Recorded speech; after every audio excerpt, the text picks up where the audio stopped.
Pernah merasa kebun Anda sedang melawan Anda?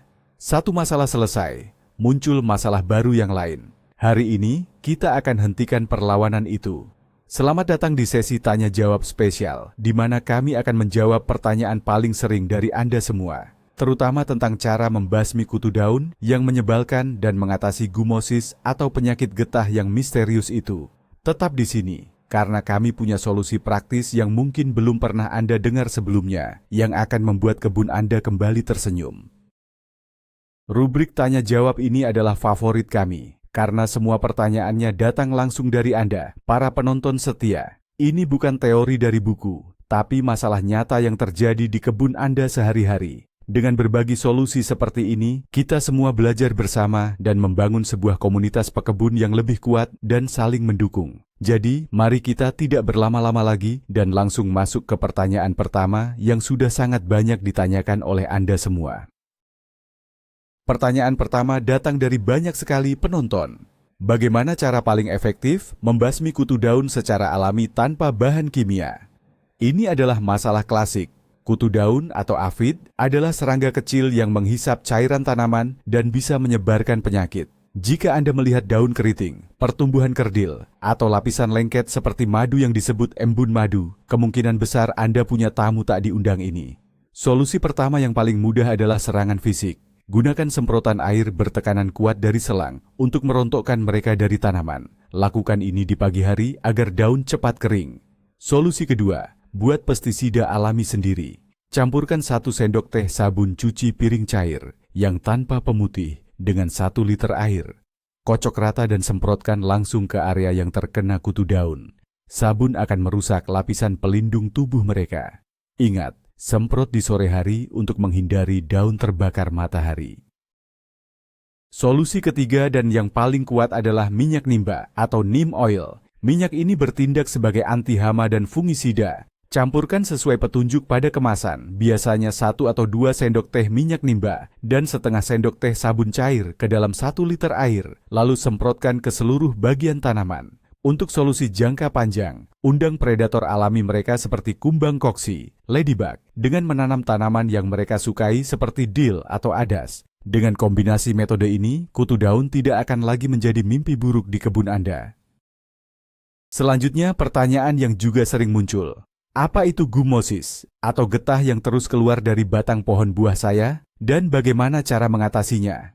Gumosis atau KMDTC-nya bukanlah penyakit itu sendiri, melainkan gejala bahwa pohon Anda sedang stres berat.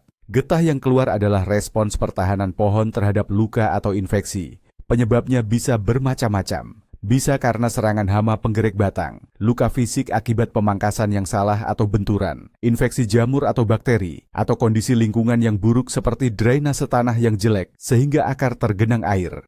Langkah pertama adalah menjadi detektif. Periksa pohon Anda dengan teliti. Apakah ada lubang kecil yang menandakan adanya penggerek?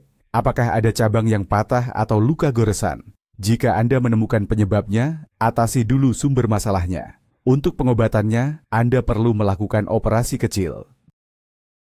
Gunakan pisau tajam yang sudah disterilkan dengan alkohol. Kerik secara perlahan area kulit kayu yang bergetah dan menghitam sampai Anda menemukan jaringan kayu yang sehat. Lakukan dengan hati-hati agar tidak melukai kayu lebih dalam. Setelah itu, biarkan luka mengering di udara terbuka. Beberapa orang mengoleskan fungisida tembaga pada luka setelah dibersihkan untuk mencegah infeksi sekunder. Yang terpenting adalah pencegahan. Pastikan pohon Anda sehat, beri pupuk seimbang, siram dengan benar, dan pangkas pada waktu yang tepat dengan alat yang bersih. Pohon yang sehat jauh lebih tahan terhadap penyebab stres yang memicu gumosis. Pertanyaan ketiga, kenapa daun tanaman tomat saya bagian bawahnya menguning lalu rontok? Apakah ini normal?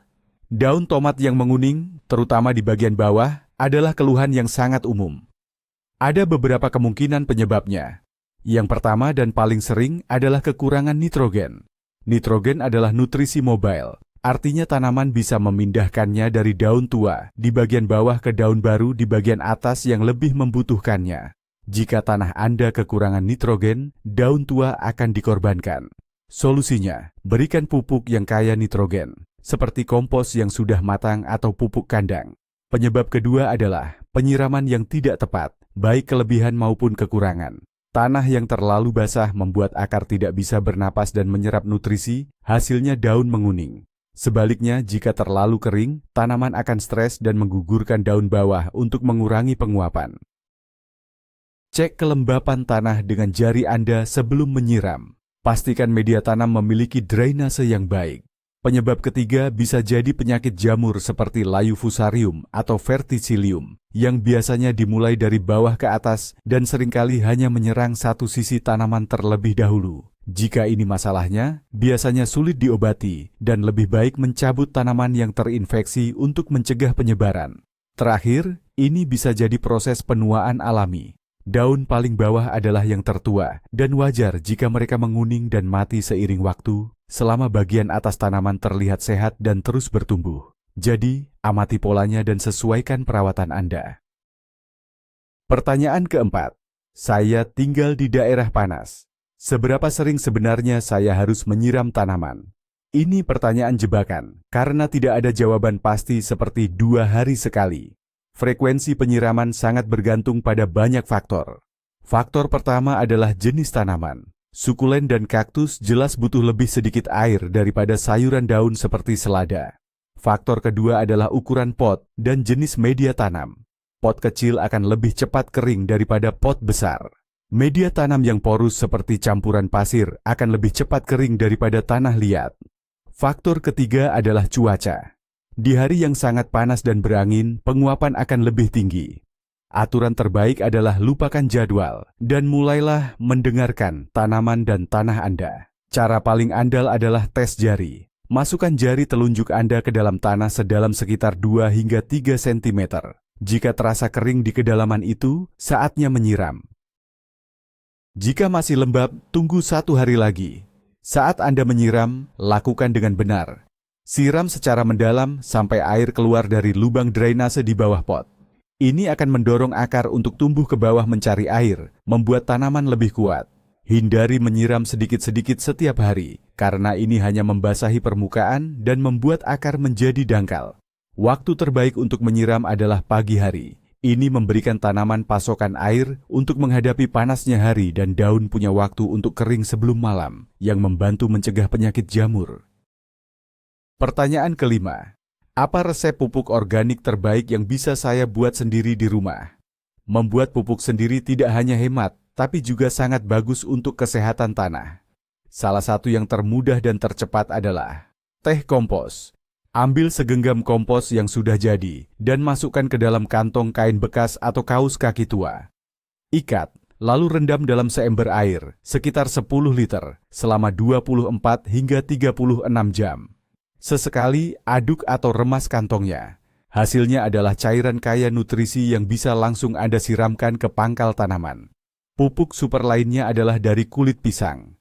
Kulit pisang kaya akan kalium, yang penting untuk pembungaan dan pembuahan. Anda bisa memotong kecil-kecil kulit pisang dan langsung menanamnya di dekat akar tanaman, atau merendam beberapa kulit pisang dalam toples berisi air selama beberapa hari, lalu gunakan air rendaman tersebut untuk menyiram. Jangan lupakan cangkang telur. Cangkang telur adalah sumber kalsium yang bagus, yang membantu mencegah busuk ujung buah pada tomat atau cabai. Hancurkan cangkang telur yang sudah kering hingga menjadi bubuk kasar, lalu taburkan di sekitar pangkal tanaman. Terakhir, air cucian beras jangan dibuang. Air ini mengandung vitamin B1 dan nutrisi lain yang bisa menyuburkan tanaman. Gunakan air cucian beras yang pertama atau kedua untuk menyiram tanaman Anda. Kombinasi dari resep-resep ini akan memberikan nutrisi lengkap bagi kebun Anda tanpa biaya tambahan. Selanjutnya ada yang bertanya, tanaman timun saya daunnya seperti ditaburi bedak putih. Apa itu dan bagaimana mengatasinya? Gejala seperti bedak putih ini hampir pasti adalah embun tepung atau powdery mildew. Ini adalah penyakit jamur yang sangat umum, terutama pada tanaman seperti timun, labu, dan melon, apalagi di kondisi yang lembab dan sirkulasi udaranya kurang baik. Meskipun biasanya tidak membunuh tanaman secara langsung, embun tepung dapat menghalangi fotosintesis, melemahkan tanaman, dan mengurangi hasil panen secara signifikan. Untungnya, ini cukup mudah diatasi dengan bahan-bahan rumahan. Solusi pertama yang sangat efektif adalah campuran susu. Ya, susu. Campurkan 1 bagian susu, Susu segar, bukan kental manis, dengan 2 atau 3 bagian air. Semprotkan ke seluruh bagian tanaman yang terinfeksi pada hari yang cerah. Protein dalam susu memiliki sifat anti jamur saat terkena sinar matahari. Lakukan ini seminggu sekali. Solusi kedua adalah menggunakan soda kue atau baking soda. Campurkan 1 sendok makan soda kue dan setengah sendok teh sabun cuci piring cair ke dalam 4 liter air. Semprotkan secara merata. Soda kue akan mengubah tingkat pH pada permukaan daun, membuatnya tidak ramah bagi jamur. Pencegahan adalah kunci. Pastikan ada jarak yang cukup antar tanaman untuk sirkulasi udara yang baik. Siram tanaman di pangkalnya, bukan di daunnya. Dan jika memungkinkan, pilih varietas tanaman yang tahan terhadap embun tepung saat Anda membeli benih. Pertanyaan yang menarik, kenapa cabai yang saya tanam buahnya tidak pedas sama sekali? Menanam cabai dan hasilnya tidak pedas tentu mengecewakan. Rasa pedas pada cabai berasal dari senyawa bernama capsaicin. Tingkat capsaicin ini dipengaruhi oleh beberapa faktor, bukan hanya genetik. Faktor pertama adalah stres. Percaya atau tidak, sedikit stres justru membuat cabai lebih pedas. Stres air, misalnya. Cobalah untuk sedikit mengurangi penyiraman saat buah cabai mulai matang. Biarkan tanah sedikit mengering di antara waktu penyiraman. Ini akan memicu tanaman memproduksi lebih banyak capsaicin sebagai mekanisme pertahanan. Faktor kedua adalah suhu. Suhu yang lebih hangat cenderung menghasilkan cabai yang lebih pedas. Jika cuaca sedang dingin, tingkat kepedasannya bisa berkurang. Faktor ketiga adalah nutrisi. Terlalu banyak pupuk nitrogen akan membuat tanaman menghasilkan banyak daun yang rimbun, tapi buahnya kurang pedas. Saat tanaman mulai berbunga dan berbuah, kurangi pupuk nitrogen dan gunakan pupuk yang lebih tinggi kandungan fosfor dan kaliumnya.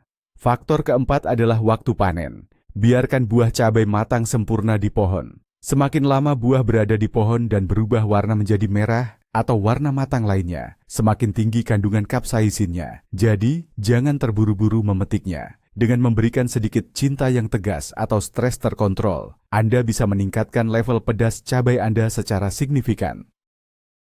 Pertanyaan berikut, bagaimana cara mengatasi lalat buah yang selalu menyerang pohon jambu saya? Lalat buah adalah hama yang sangat merusak. Mereka menusuk buah yang hampir matang untuk meletakkan telur di dalamnya. Telur itu kemudian menetas menjadi larva atau belatung yang memakan daging buah dari dalam, menyebabkan buah menjadi busuk dan rontok. Mengatasinya butuh strategi kombinasi. Pertama, sanitasi kebun adalah nomor 1. Segera pungut dan musnahkan semua buah yang jatuh atau yang sudah terlihat terserang di pohon. Jangan hanya dibuang di kompos, karena larva bisa terus berkembang. Bakar atau kubur dalam-dalam. Kedua, gunakan perangkap. Anda bisa membeli perangkap lalat buah yang mengandung atraktan metil eugenol atau membuatnya sendiri. Ambil botol plastik bekas, buat beberapa lubang kecil di bagian atasnya. Isi dengan campuran cuka apel, beberapa tetes sabun cuci piring, dan sedikit gula. Lalat buah akan tertarik masuk dan terperangkap. Gantung beberapa perangkap ini di sekitar pohon. Ketiga, pembungkusan buah. Ini adalah metode yang paling efektif meskipun butuh usaha lebih. Saat buah masih kecil dan pentil, bungkus masing-masing buah dengan plastik atau kantong kertas khusus. Ini akan melindungi buah dari serangan lalat hingga saatnya panen. Memang terdengar merepotkan, tapi untuk pohon jambu atau mangga, hasilnya sepadan. Dengan melakukan ketiga hal ini secara konsisten, Anda bisa menikmati hasil panen yang bersih dari belatung. Pertanyaan klasik. Lebih baik menyiram tanaman di pagi hari atau sore hari? Ini adalah perdebatan abadi di kalangan pekebun. Jawaban singkatnya, pagi hari hampir selalu lebih baik. Mari kita bahas alasannya. Menyiram di pagi hari memberikan beberapa keuntungan besar. Pertama, tanaman memiliki persediaan air yang cukup untuk menghadapi panas dan penguapan di siang hari. Ini seperti memberi mereka sebotol air minum sebelum maraton. Kedua, kelembapan berlebih di permukaan daun akan punya banyak waktu untuk mengering berkat sinar matahari dan angin. Ini sangat penting untuk mencegah perkembangan penyakit jamur seperti embun tepung atau bercak hitam yang tumbuh subur di kondisi lembab dan sejuk di malam hari. Lalu, bagaimana dengan menyiram di sore hari? Ini adalah pilihan kedua terbaik, jauh lebih baik daripada menyiram di tengah hari. Menyiram di sore hari memungkinkan tanaman menyerap air dengan baik karena tingkat penguapan sudah lebih rendah. Namun, risikonya adalah daun mungkin tidak akan sempat kering sepenuhnya sebelum malam tiba, yang bisa mengundang penyakit jamur. Satu-satunya waktu di mana menyiram sore mungkin lebih disukai adalah saat gelombang panas ekstrem, di mana tanaman yang layu di sore hari butuh pertolongan segera. Hindari menyiram di tengah hari bolong. Banyak air akan menguap sebelum mencapai akar, dan tetesan air di daun bisa bertindak seperti lensa dan menyebabkan daun terbakar. Jadi kesimpulannya, jadikan penyiraman pagi sebagai rutinitas utama Anda. Berikutnya pertanyaan dari pemilik pohon buah. Pohon mangga saya sudah besar, tapi tidak pernah berbuah. Apa yang harus saya lakukan? Pohon mangga yang enggan berbuah bisa membuat frustrasi. Ada beberapa alasan umum mengapa ini terjadi. Pertama, usia. Pohon mangga dari biji bisa membutuhkan waktu 5 hingga 8 tahun atau lebih untuk mulai berbuah. Jika pohon Anda dari hasil cangkok atau okulasi, biasanya lebih cepat, sekitar 2 hingga 4 tahun. Jadi, pastikan pohon Anda sudah cukup umur. Kedua, pemupukan. Seperti cabai, terlalu banyak nitrogen akan merangsang pertumbuhan daun yang lebat tapi mengorbankan bunga dan buah. Saat pohon sudah memasuki usia produktif, gunakan pupuk dengan kandungan fosfor, P, dan kalium, Ka, yang lebih tinggi untuk merangsang pembungaan. Pupuk NPK dengan rasio seperti 10-30-30 adalah pilihan yang baik. Ketiga, penyiraman. Pohon mangga membutuhkan periode kering selama beberapa bulan sebelum musim berbunga untuk merangsang keluarnya bunga. Jika Anda terus menyiramnya sepanjang tahun, pohon akan terus berada dalam fase pertumbuhan vegetatif, daun, dan tidak akan beralih ke fase generatif, bunga buah. Coba hentikan atau kurangi penyiraman secara drastis selama 2 hingga 3 bulan di musim kemarau. Keempat, sinar matahari. Mangga adalah pohon tropis yang butuh sinar matahari penuh, minimal 6 hingga 8 jam sehari. Jika pohon Anda ternaungi, ia akan sulit berbunga. Terakhir, pemangkasan. Lakukan pemangkasan ringan setelah panen untuk membuang cabang yang sakit, tumpang tindih, dan untuk membuka kanopi agar sinar matahari bisa masuk. Dengan memperhatikan faktor-faktor ini, Anda bisa membujuk pohon mangga Anda untuk mulai berbuah. Pertanyaan ini tentang serangga kecil yang misterius. Ada banyak serangga putih kecil seperti kutu di bawah daun tanaman saya. Mereka terbang saat saya sentuh. Apa itu? Serangga kecil berwarna putih yang terbang saat diganggu ini hampir pasti adalah kutu kebul atau whiteflies. Mereka adalah kerabat dekat kutu daun dan sama-sama merusak. Mereka berkumpul di bagian bawah daun, menghisap cairan tanaman, dan menyebabkan daun menguning, layu, dan akhirnya rontok. Sama seperti kutu daun, mereka juga mengeluarkan embun madu yang lengket, yang bisa memicu tumbuhnya jamur jelaga berwarna hitam. Mengendalikan kutu kebul bisa sedikit lebih sulit karena mereka bisa terbang. Langkah pertama adalah menggunakan perangkap lengket kuning. Kutu kebul sangat tertarik dengan warna kuning.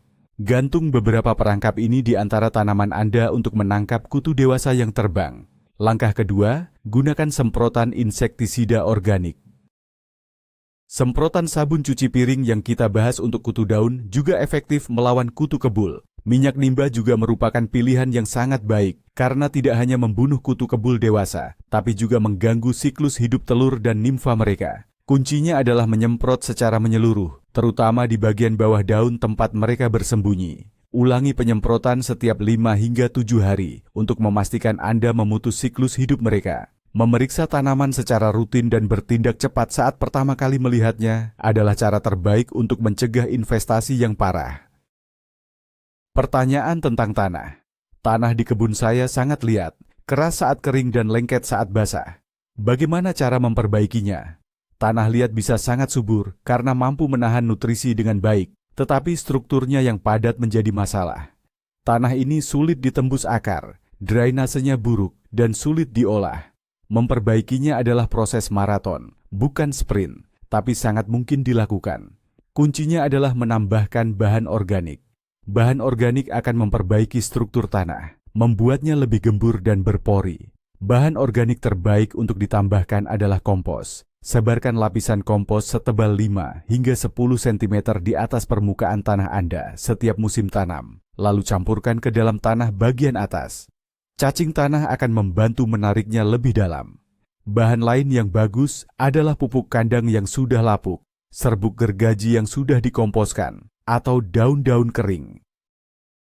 Jangan pernah menambahkan pasir ke tanah liat. Ini adalah mitos yang umum. Menambahkan pasir justru bisa menciptakan material yang sekeras beton. Selain menambahkan bahan organik, pertimbangkan untuk membuat bedengan yang ditinggikan atau raised beds. Ini memungkinkan Anda untuk mengisi bedengan dengan campuran tanah yang ideal sejak awal. Praktik lain yang membantu adalah menanam tanaman penutup tanah, cover crops, seperti kacang-kacangan di luar musim tanam. Akarnya akan membantu menembus tanah liat yang padat, dan saat tanaman itu dibabat dan dibiarkan membusuk di tempat, ia akan menambah bahan organik. Dengan kesabaran dan penambahan bahan organik secara rutin, tanah liat Anda akan berubah menjadi media tanam yang subur dan gembur. Berikutnya untuk para pecinta bunga. Daun mawar, saya punya banyak bercak hitam bulat. Apa penyebabnya dan bagaimana mengatasinya?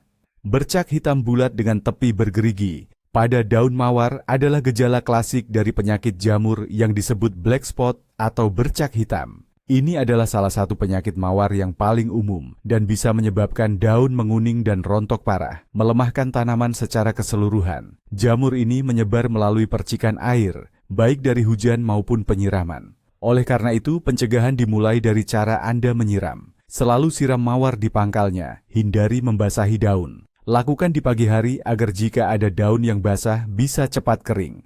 Langkah kedua adalah sanitasi. Segera setelah Anda melihat daun yang terinfeksi, petik dan buang. Jangan biarkan daun yang sakit jatuh dan menumpuk di sekitar tanaman karena spora jamur bisa bertahan di sana.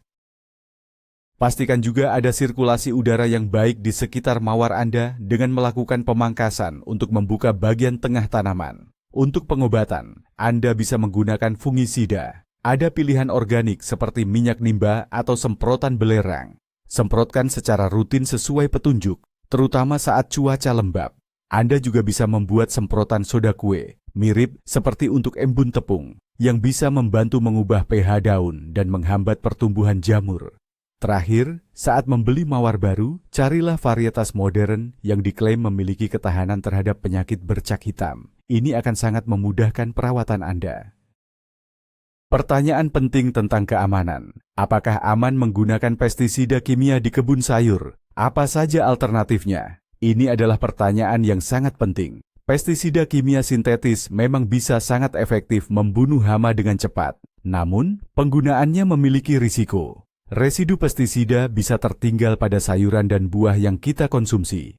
Pestisida ini juga seringkali tidak selektif. Artinya selain membunuh hama, ia juga bisa membunuh serangga yang bermanfaat seperti lebah, kupu-kupu, dan predator alami hama. Penggunaan jangka panjang juga bisa merusak kesehatan tanah dan mencemari sumber air. Karena alasan-alasan ini, banyak pekebun rumahan memilih untuk menghindarinya, terutama untuk tanaman yang bisa dimakan. Untungnya, ada banyak sekali alternatif yang lebih aman dalam konsep pengendalian hama terpadu, PHT. Seperti yang sudah kita bahas, ada pestisida nabati seperti minyak nimba dan piretrum dari bunga krisan.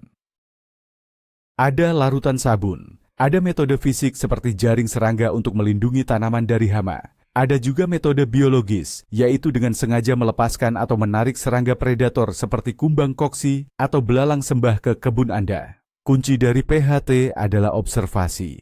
Periksa tanaman Anda secara rutin. Jika Anda menemukan beberapa ekor hama, pites saja dengan tangan atau semprot dengan air.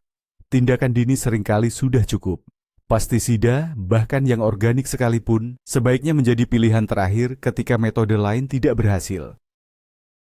Pertanyaan yang proaktif. Bagaimana cara mengundang serangga baik seperti kumbang koksi, ladybug, ke kebun saya? Ini adalah strategi berkebun yang cerdas. Daripada terus-menerus melawan hama, mengapa tidak membiarkan alam yang bekerja untuk Anda? Mengundang serangga bermanfaat atau yang disebut beneficial insects adalah pilar dari kebun organik yang sehat. Kumbang koksi, misalnya, sangat rakus memakan kutu daun. Satu ekor kumbang koksi bisa memakan hingga 5.000 kutu daun sepanjang hidupnya. Cara terbaik untuk mengundang mereka adalah dengan menyediakan apa yang mereka butuhkan: makanan, air, dan tempat berlindung. Untuk makanan, selain hama seperti kutu daun, mereka juga memakan nektar dan serbuk sari. Tanamlah berbagai jenis bunga yang mereka sukai. Mereka menyukai bunga yang bentuknya seperti payung atau bergerombol kecil, seperti dill, adas, peterseli, ketumbar, dan yarrow. Bunga kalendula dan kosmos juga menjadi favorit mereka. Dengan menanam bunga-bunga ini di antara sayuran Anda menciptakan prasmanan bagi mereka. Untuk air, sediakan sumber air yang dangkal. Letakkan beberapa kerikil atau kelereng di dalam piringan dangkal berisi air agar mereka bisa minum tanpa tenggelam. Untuk tempat berlindung, hindari kebun yang terlalu bersih. Biarkan beberapa tumpukan daun kering di sudut kebun sebagai tempat mereka bersembunyi. Dan yang paling penting, hentikan penggunaan pestisida kimia spektrum luas yang bisa membunuh mereka bersama dengan hama. Pertanyaan ini tentang pot. Akar tanaman saya sudah keluar dari lubang drainase di bawah pot. Apakah sudah waktunya untuk repotting? Akar yang keluar dari lubang drainase adalah salah satu tanda paling jelas bahwa tanaman Anda mungkin sudah root bound atau akarnya sudah memenuhi pot dan tidak punya ruang lagi untuk tumbuh. Tanda-tanda lainnya termasuk pertumbuhan tanaman yang melambat atau terhenti, tanah yang sangat cepat kering setelah disiram, atau daun yang menguning tanpa sebab yang jelas. Jika Anda melihat tanda-tanda ini, kemungkinan besar sudah waktunya untuk pindah pot atau repotting. Cara memastikannya adalah dengan mencoba mengeluarkan tanaman dari potnya. Pegang pangkal batang dengan lembut, miringkan pot, dan ketuk-ketuk sisi pot untuk melonggarkannya. Jika tanaman keluar dengan mudah dan Anda melihat massa akar yang padat melingkar di sekeliling tanah, maka sudah pasti waktunya. Pilih pot baru yang diameternya hanya sekitar 2 hingga 5 cm lebih besar dari pot yang lama. Menggunakan pot yang terlalu besar bisa membuat tanah terlalu lama basah dan menyebabkan busuk akar. Saat melakukan repotting, longgarkan akar yang melingkar di bagian bawah dengan lembut menggunakan jari Anda. Ini akan merangsang akar untuk tumbuh ke arah luar di pot yang baru. Isi pot baru dengan media tanam yang segar dan berkualitas. Letakkan tanaman di tengah, lalu isi sisa ruang di sekelilingnya. Siram dengan baik setelahnya. Repotting akan memberikan ruang dan nutrisi baru bagi tanaman Anda untuk kembali tumbuh subur. Berikutnya, ada yang penasaran, apa itu tumpang sari atau companion planting? Bisa berikan contohnya. Tumpang sari atau companion planting adalah seni menanam jenis tanaman yang berbeda secara berdekatan untuk saling memberikan keuntungan. Ini adalah praktik kuno yang meniru cara kerja ekosistem alami. Keuntungannya bisa bermacam-macam. Ada yang untuk mengusir hama, menarik polinator, memperbaiki kondisi tanah, atau bahkan meningkatkan rasa. Contoh paling klasik dan terkenal adalah 3 saudari dari suku asli Amerika, jagung, buncis, dan labu. Jagung menyediakan tiang rambatan untuk buncis. Buncis, sebagai tanaman legum, mengikat nitrogen dari udara dan menyuburkan tanah untuk jagung dan labu yang rakus nutrisi. Labu, dengan daunnya yang lebar, menutupi permukaan tanah, bertindak sebagai mulsa alami yang menekan gulma dan menjaga kelembapan tanah. Contoh lain yang lebih sederhana, menanam bunga marigold di antara tanaman tomat. Aroma kuat dari marigold dipercaya dapat mengusir hama nematoda di dalam tanah yang bisa merusak akar tomat. Menanam basil di dekat tomat juga dikatakan dapat mengusir beberapa hama dan bahkan meningkatkan rasa buah tomat.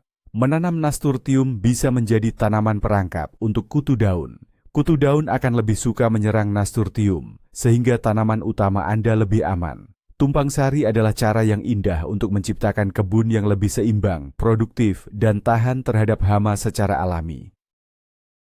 Pertanyaan tentang pemangkasan. Bagaimana cara memangkas pohon buah yang benar agar hasilnya maksimal? Pemangkasan atau pruning adalah salah satu tugas berkebun yang paling menakutkan bagi pemula, padahal ini sangat penting untuk kesehatan dan produktivitas pohon buah. Tujuan utama pemangkasan ada beberapa. Membentuk struktur pohon yang kuat, membuang cabang yang mati atau sakit, meningkatkan sirkulasi udara dan penetrasi sinar matahari ke seluruh bagian kanopi, dan merangsang pertumbuhan tunas baru yang akan menghasilkan buah.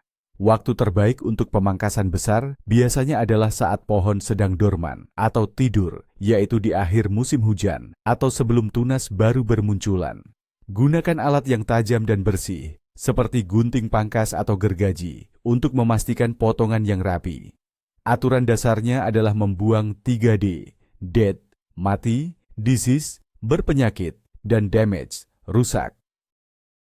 Buang cabang-cabang ini kapanpun Anda melihatnya. Selanjutnya, buang cabang yang tumbuh ke arah dalam atau saling bersilangan dan bergesekan. Ini akan membuka bagian tengah pohon. Buang juga tunas air atau saker yang tumbuh dari pangkal batang atau akar. Tunas ini hanya menghabiskan energi pohon. Jangan takut untuk memotong. Aturan umum yang baik adalah jangan membuang lebih dari sepertiga bagian pohon dalam satu kali pemangkasan. Pohon yang dipangkas dengan baik tidak hanya akan lebih sehat, tapi juga akan menghasilkan buah yang lebih besar, lebih manis, dan lebih berkualitas, karena energi pohon terfokus pada lebih sedikit buah. Pertanyaan ini sering dialami saat menyemai. Bibit semayan saya tumbuhnya tinggi, kurus, dan lemah. Apa yang salah?